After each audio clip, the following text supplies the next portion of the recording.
मटियारी वेझो खैबर में क़ौमी शुरा खां चंद क़दमनि जे फ़ासिले ते खैबर खां टंडो आदम वेंदड़ प्रो नेशनल हाईवे ते विच रोड ते बांस जो लकिड़ो लॻाए हर ईंदड़ वेंदड़ गाॾी ट्रेलर ट्रक मज़दा ट्रैक्टर टाली वग़ैरह हर वॾी गाॾीअ खां गैर क़ानूनी नाके जी उगाड़ी जारी आहे। हथरादू क़ाइमु थियल टूल ते हर गाॾी खां 50 खां 100 रुपया उगाड़ी जो सिलसिलो पोएं काफ़ी टाइम खां हलंदड़ आहे। प्रो नेशनल हाईवे ते क़ाइमु थियल ही नाको मुबीना तौरु ज़िले जे हिकु इंतिहाई बास शख़्स जो कोऑर्डिनेटर जो ॿुधायो पियो वञे, जेको ज़िले इंतिज़ामिया जी मदद सां क़ाइमो दाइम आहे।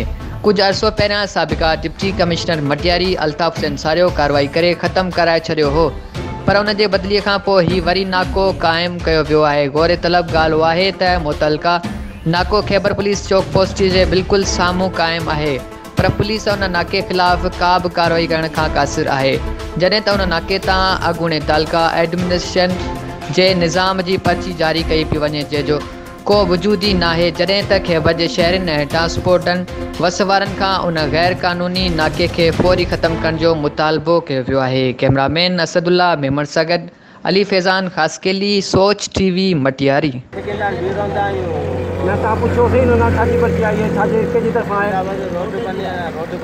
अच्छा ही तव्हांखे मालिक ॾींदा जो कोई तव्हांखे 50 रुपया या 100 रुपया चार्ज घर वेठा हूंदे ख़बर कोन्हे असीं कमायूं पियो तव्हां ॾियो था वठो था। ही तव्हां जाइज़ आहे न जाइज़ आहे?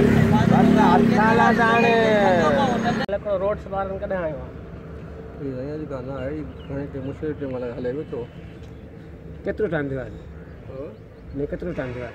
न केतिरे टाइम खां पोइ हिन जो प्रूफ तव्हां अथॉरिटी लेटर वग़ैरह कुझु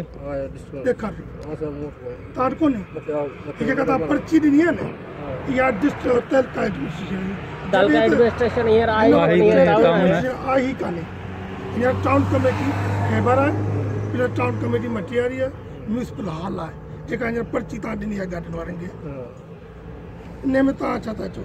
तव्हां था चओ DCA जे तरफ़ां आहे, डिस्ट्रिक्ट गवर्नमेंट जे तरफ़ां तव्हांजे मौक़िफ़ ते DCA जे तरफ़ां तव्हां सां वेठा आहियूं। तव्हांखे कंहिं बिहारियो हूंदो न, कंहिं ठीको ॾिनो हूंदो, कंहिं ॾिनो आहे? DCA ॾिनो आहे, कंहिं माना जेको सो कंहिं तेलके वारे ॾिनो आहे, कंहिं यूनियन वारे नाज़ुक ॾिनो आहे, कंहिं ॾिनो आहे? कंहिंसां मथे? हिते तव्हां आहियो न, मथे कंहिंसां ॻाल्हायो? असां कंहिंसां मथे ॻाल्हायो? तव्हां ॿुधायो कंहिंसां? तव्हांजो इंचार्ज जेको हुजे अॻुवाणी जेको हुजे हुन जो ॿुधायो न, बाक़ी कंहिं ठीकु कंहिंसां ॻाल्हायूं ॿुधायो? तव्हांखे कंहिं मोकिलियो हूंदो न, तव्हां ते वञी पियो रोड कहिड़ी ममता शाह ममता शाह कहिड़ो? ममता शाह कहिड़ो?